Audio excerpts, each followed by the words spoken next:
Hello everyone. Today we are going to learn about tenses without learning any rule, and that's really so easy. I'm telling you कि हमें कोई rules learn करने की ज़रूरत नहीं है. हम आखिर रूल्स लर्न क्यों करते हैं? हम नॉर्मली बोलते हैं ना, I like you, I miss you, I love you. So हम ये प्रेजेंट इंडेफिनिट का पार्ट है, let me tell you first. लेकिन बिना नाम लिए क्या हम किसी को बताते हैं कि ये सेंटेंस मैंने बोला ये प्रेजेंट इंडेफिनिट का है? नहीं ना, और ना ही हमसे कोई पूछता है. Nobody is going to ask like in which tense you are using, or means in which tense you are speaking, what verb you are using, it is verb or helping verb or whatever. We have to use only, and that matters a lot. Like what you are speaking, you should know the meaning of that. Also, you should be aware like in which context you are using it. That is okay. Okay.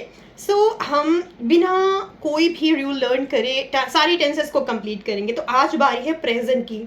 हमारे mind में सिर्फ हमें इतना रखना है कि हम present के बारे में बोल रहे हैं, पास्ट के बारे में बोल रहे हैं, या फिर फ्यूचर के बारे में बोल रहे हैं. तो सपोज आज हम प्रेजेंट को कवर करने वाले हैं, तो हम स्टार्ट करेंगे क्वेश्चन फॉर्म से. मैं आपसे क्वेश्चन करूँगी, क्या आप डेली टेम्पल जाते हो? तो मैं डू से स्टार्ट करिए. Do you go to temple every day? क्या आप डेली प्रैक्टिस करते हो? Do you practice every day? क्या अच्छा, अब मैंने आपसे पूछा कि क्या आप डेली ऑफिस जाते हो? Do you go to office every day?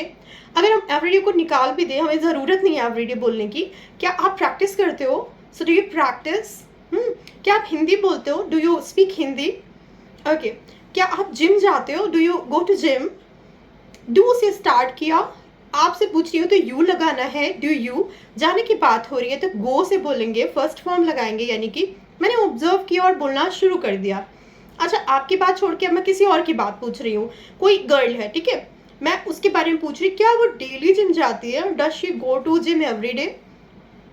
आपने नोटिस किया मैंने डू के बजाय डज यूज किया, क्योंकि शी है. जब एक सिंगल पर्सन की बात होती है तो हम डज लगाते हैं, डू को नहीं यूज करते हैं. क्वेश्चन फॉर्म से स्टार्ट कर रही हूँ क्योंकि आपको इसका आंसर भी करना है. Does she go to gym every day? अच्छा, ही होगा तो भी हम डज लगाएंगे. Does he go to gym every day? फिर आपने इसका आंसर किया, अब आपको आंसर करना है. Do you go to temple every day? आप कहोगे yes I go to every day, I go to temple every day. क्या आप डेली जिम जाते हो? Yes I go to gym every day. अगर आप इसको नेगेटिवली आंसर करोगे, no I don't go to gym every day, I don't go to. मैंने do से क्वेश्चन पूछा, आपने डू को डू नॉट कर दिया. आपको आंसर करना है तो सिर्फ आपने ऑब्जर्व किया आई डोंट गो टू. क्या आप हिंदी बोलते हो? नहीं, मैं हिंदी नहीं बोलता हूँ, आई डोंट स्पीक हिंदी. क्या आप हिंदी बोलते हो? हाँ, मैं हिंदी बोलता हूँ, yes I speak in Hindi. क्या वो हिंदी बोलती है? Does she speak Hindi? आपको आंसर करना है येस शी स्पीक्स हिंदी. अब हमने नोटिस क्या किया कि आई स्पीक हिंदी बोला, लेकिन मैंने शी स्पीक्स हिंदी बोला. यहाँ पर आपने ऑब्जर्व किया, यानी कि ही या शी या किसी एक सिंगल पर्सन की बात होती है तो वहाँ पर हम जिस काम के करने के बारे में वर्ब ना भी बोले तो ये समझेंगे काम करने के बारे में बोल रहे हैं, ऐसे ईयर्स लग जाएगा. जैसे कि वो सबकी हेल्प करती है. मैंने क्वेश्चन पूछा, क्या वो सबकी हेल्प करती है? Does she help everyone? आपने कहा हाँ वो सबकी हेल्प करती है, यस शी हेल्प्स एवरीवन. अब इसको नेगेटिवली आंसर करेंगे, कैसे बोलेंगे कि शी डजंट हेल्प एवरीवन. जो हम डज और डू से फ़र्क मालूम कर रहे हैं कि हम ही शी की बात कर रहे हैं, यानी सिंगल पर्सन की बात कर रहे हैं, या फिर ज़्यादा लोग की बात कर रहे हैं. अच्छा, आई के साथ भी हम एज अ डू ही ट्रीट करते हैं. I don't go to, I don't lie, इस तरीके से हम बोलेंगे. क्या आप झूठ बोलते हो? Do you lie? आप बोलोगे no I don't lie.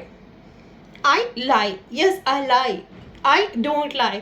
Yeah one more thing I want to tell you कि हमें ज़रूरी नहीं है कि आई टेल आ लाई बोले. आई लाई से काम चल जाता है और बहुत अच्छा साउंड करता है, ट्रस्ट मी. आप ऐसे ही बोलें, आई डोंट लाई. अच्छा, आपको बोलना है कि मैं कभी झूठ नहीं बोलता, आई नेवर लाई. अब मैं कह रही हूँ वो कभी झूठ नहीं बोलती है, कैसे बोलेंगे? She never lies, she never lies. हमारे पास डज नहीं था ना, तो हम कैसे शो करते कि हम सिंगल पर्सन की बात कर रहे हैं? इसीलिए हमने नेवर के साथ एस या ईएस को ऐड कर दिया है. तो कंडीशंस में एस या ईएस ऐड करेंगे जब हम शी या ही या कोई सिंगल पर्सन के बारे में बात कर रहे होंगे, या फिर हम सिंपल सेंटेंस के बारे में बोल रहे होंगे. She helps everyone, she goes to office every day, she lies, या फिर वो कभी भी ऐसा नहीं करती है, she never lies, she never goes, she never helps. Never में हमने डू या डज नहीं ऐड किया, तो हमें एस या यस से शो करना है कि हम सिंगल पर्सन की बात कर रहे हैं. हमने ऑब्जर्व किया और हमने बोलना शुरू कर दिया। क्या वो आपको लाइक करती है? Does she like you? हाँ, वो मुझे लाइक करती है। Yes, she likes me. क्या वो आपको लाइक नहीं करती है? Doesn't she like you? Yes, she likes me. She likes me. Okay, she doesn't like me. क्या वो झूठ बोलती है? डज शी लाई? वो कभी झूठ नहीं बोलती है। She never lies. वो झूठ बोलती है। She lies. वो झूठ नहीं बोलती है। शी डजंट लाई। इस तरीके से हम ऑब्जर्व करते जाएंगे। अच्छा, मैं झूठ बोलता हूँ बट वो झूठ नहीं बोलती। I lie but she never lies.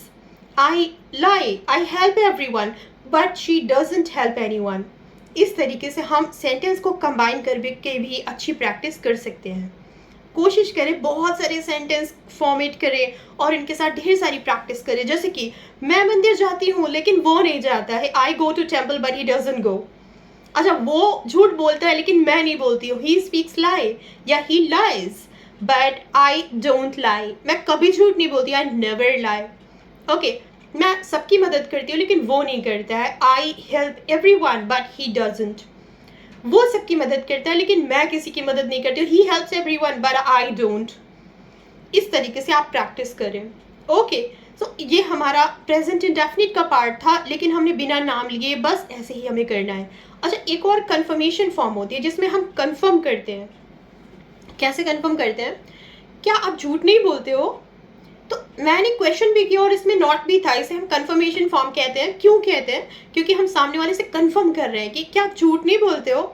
सो यहाँ पर हम डू नॉट या डज नॉट जो भी ऐड करने वाले हैं अकॉर्डिंग टू सब्जेक्ट, उसको हम पहले ही डोंट बोल देंगे, पहले ही डजंट बोल देंगे, नॉट लगा कर बोलेंगे।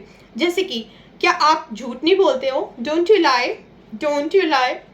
इसे कॉन्ट्रैक्शन कहते हैं, बहुत हेल्प करता है फ्लो मेंटेन करने में। So don't you lie. और डजंट शी लाई, मैं किसी गर्ल या बॉय के बारे में बोलूँगी तो कैसे बोलूँगी? Doesn't he lie, doesn't he go, doesn't he help, doesn't he learn, doesn't he teach, doesn't he help, doesn't he drive. इस तरह से बोलेंगे। अच्छा, आप हेल्प नहीं करते हो? Don't you help anyone. क्या आप मंदिर नहीं जाते हो? Don't you go to temple. मैं जाता हूँ। I go. वो जाती है। She goes. वो कभी नहीं जाती है बट मैं जाता हूँ। She never goes but I go. इस तरीके से आप प्रेजेंट इंडेफिनिट को पूरी तरह से कंप्लीट कर सकते हैं। नेक्स्ट पार्ट में सीखते हैं कि हम करंट सिचुएशन को कैसे कवर करते हैं। अभी तक हमने जो कवर किया वो हमारी यूजुअल सिचुएशन थी। यूजुअली जो हम करते हैं, आप ऐसा करते हो, मैं जाता हूँ, मैं हेल्प करता हूँ, ये सारी चीज़ें ज़रूरी नहीं है इसमें ताती ते ही आए। आता तो है, लेकिन ऐसा ज़रूरी नहीं है कि हम ताती ते ही से कंफर्म करें कि हमें यहाँ पर फर्स्ट फॉर्म ऐड करना है। हम बात करते हैं अपने यूजुअल एक्शन की, कि मैं जो चीज़ यूजुअली करती हूँ, मैं खाना बनाती हूँ, आई कुक फूड, वो नहीं बनाती है। शी डजंट कुक, वो मेरी कभी हेल्प नहीं करती है। She never helps me, never के साथ हेल्प्स आया। ओके, बस ऑब्जर्व करें और सीखते रहे। अगर हेल्पफुल लगा तो नेक्स्ट वीडियो में मैं आपका वेट करूंगी एक नई सिचुएशन के साथ, और इस नई सिचुएशन को बिल्कुल प्रैक्टिस के साथ कंफर्म करेंगे। खूब सारे सेंटेंस क्रिएट करें, बट को बीच में as a linking word use करके। मैं ऐसा करती हूँ लेकिन वो नहीं करती है, वो ऐसा करती है, मैं नहीं करता हूँ, मैं कभी ऐसा नहीं करती हूँ बट वो ऐसा करती है। कोशिश करें, ढेर सारी सेंटेंस क्रिएट करो और have your practice. See you next. Thank you.